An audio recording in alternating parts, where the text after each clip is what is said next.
All right, so are you ready to go deep on this one? We're diving into this fascinating corner of, internet culture. It's wild, it's really popular, and it's called Sonichu. Yeah, Sonichu. We're talking like electric hedgehogs and these online subcultures and a whole bunch of fan-generated lore. And specifically, we're going to be looking at excerpts from this CWCki article called Sonichu Species. And for anyone out there who hasn't really gone into the depths of the internet on this one, CWCki, it's unbelievable. It's this crazy detailed fan wiki, and it's dedicated to, well, Chris Chan, the creator of Sonichu, is really amazing. It's like a digital time capsule of internet history. Yeah, and Sonichu is a fascinating creation in itself. It's like, Yeah. imagine if Sonic the Hedgehog and Pikachu had like a baby, but then there's this whole other layer of weirdness to it. Chris Chan didn't just come up with a character design, right? They like built this whole species around this electric hedgehog with, get this, its own biology, its own society, even, and I can't believe I'm saying this, rules for how they, reproduce. Okay, so let's unpack this Sonichu's unusual biology, because this article gets really specific and should I put this creative when it comes to how they look. We're talking exact height, 3'5", can you believe that? Flexible spikes, and this is the best part, gloves and shoes, even when they're nude. Right. That always gets me. It's like Chris Chan is trying to establish this very specific, almost like rigid order in this fictional world. Right? I mean, this crazy attention to detail, even down to what they wear or don't wear. I guess it seems so at hot odds with how all over the place, how chaotic the other elements are. It kind of reminds me of how, like, mythologies use these fantastical creatures with these, like, exaggerated features. It's like this primal need to control things, to create order in a world that can feel really random. Totally. It's like trying to fit like a square peg in a round hole. You've got these really detailed descriptions, but then the logic just kind of goes out the window if you look at how they behave. Sonichu are, get this, vigilantes, radio announcers, construction workers, and, wait for it, welfare recipients. And that's where it gets interesting for me. This is where we start to see Chris Chan's own experiences, like bleeding into the story. The anxiety about, fitting in, expectations, wanting a purpose, wanting to be recognized, it's all there. Yeah. Reflected in these characters, even if it wasn't, like, intentional. Okay, so we've covered how they look, how they act, but strap yourselves in because things are about to get weird, like really weird. We're going to talk about Sonichu reproduction. I am very curious to hear how Chris Chan explains this part. Oh, boy. Well, let's just say that Chris Chan's understanding of biology takes a couple of detours. And by detours, I mean detours into, let's just say, uncharted territory. Okay, so, like, what are we talking here? Well, the CWCki article, it describes these internal reproductive organs for Sonich. Right. And a really, really low sperm count, which is, not what you'd expect. Right. Right. But apparently, what they lack in, swimmers, Okay. they more than make up for in, how do I put this? Sheer volume. Yeah, sheer volume of, Output. Yeah, wow, it's definitely creative, to say the least. It really is. It's something else. And, it seems like Chris Chan was really, like, thinking about this whole gender and sexuality thing within this world, too, right? Because the article mentions that Sonichu can, get this, crossbreed with Ditto. Wait, what? Yeah, those pink blob Pokémon that can basically shapeshift into anything. Oh, right, Ditto. Yeah. Yeah. And that's actually kind of fascinating when you think about it. Because Ditto, they're like, what, genderless? A blank slate. So is Chris Chan, like, exploring gender roles here, challenging them maybe even in this world, this Pokemon world that's usually, kind of strict about that stuff. Totally. And it's not even just the cross-species thing. The article actually talks about gender, like, evolving within the Sonichu species. So it starts with a super traditional, male and female, boy and girl thing. And then it introduces transgender Sonichu. And it even, like, flips the typical gender roles with, female Sonichu and male Ruzichu. Wow. So Chris Chan is really using this world to, like, play with these ideas. Yeah. To mess with what we think we know about gender, maybe reflecting, how ideas about gender were changing back then, especially online where people were, really talking about this stuff, figuring it out. Right. It was a whole new world, literally. And speaking of evolution, this is where Sonichu biology gets even crazier. We're talking different evolutionary stages.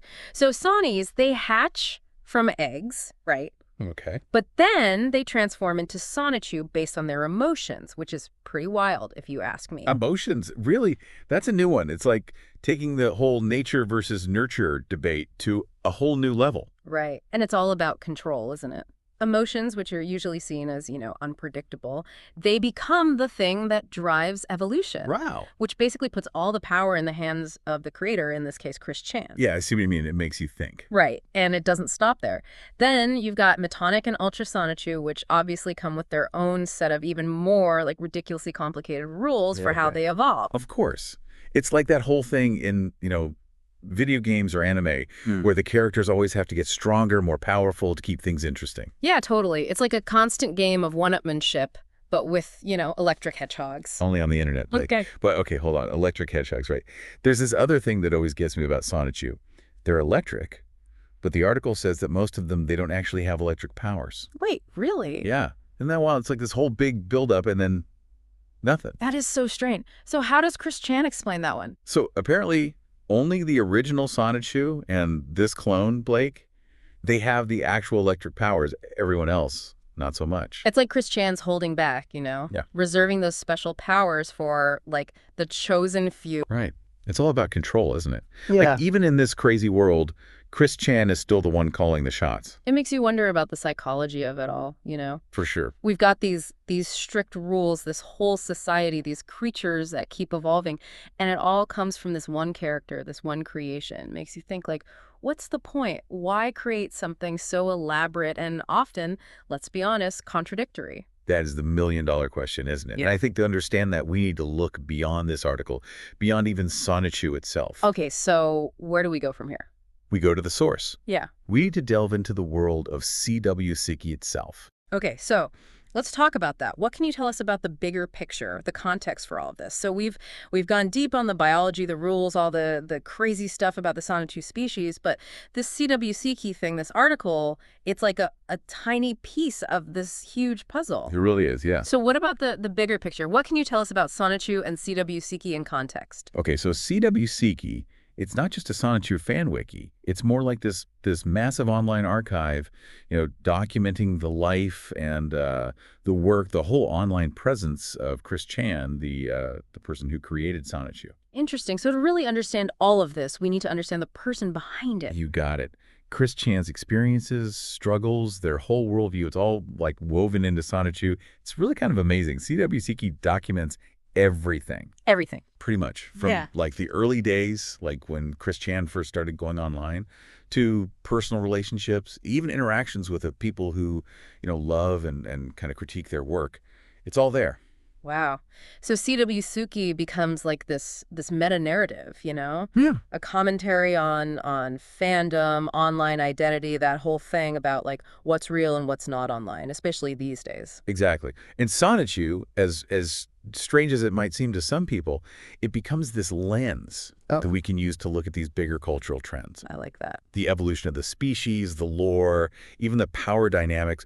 It's all kind of a reflection, in this weird way, of how online communities evolve, how people are looking for connection. It's true. Everyone wants to find their people. Right. And the power of shared stories, even when those stories are, well, A little out there. to say the least. Right. It's wild. We've stumbled into this intersection of like internet subculture and personal expression and even social commentary, all wrapped up in this electric hedgehog Pokémon. It's a lot. That's the internet for you. And I think that's what makes this whole thing, this deep dive, so fascinating. We're not just looking at some fan-made comic. We're talking about a real cultural phenomenon. It shows how powerful the internet is, how it can give anyone a voice, for better or for worse. It really makes you stop and think, about the impact of these online spaces, how they change the way we see the world, how we experience things, how we understand ourselves even. 100%. And, there's definitely some humor here, some absurdity for sure, but we have to approach it with empathy and respect, I think. Right, of course. These are real people, real lives we're talking about. And that's important to remember. It is. So as we kind of wrap up our deep dive into, well, Sonichu, what's your final takeaway? For everyone listening, what should they remember? I think the big thing here is don't underestimate the power of creativity, even when it's unconventional, maybe especially then. Sonichu, it's got all these quirks, all these contradictions, but it started conversations. It's built communities. It's this unique look into internet culture. And I think it shows us that sometimes the strangest creations can reveal these really profound truths about who we are. It's a good point. The internet, it's this breeding ground for creativity, and yeah, sometimes things get a little weird. That's an understatement. But there's always something to learn, always something to think about. So yeah, next time you're, down an internet rabbit hole, remember, there's probably more to the story. And until next time, keep exploring, keep asking questions.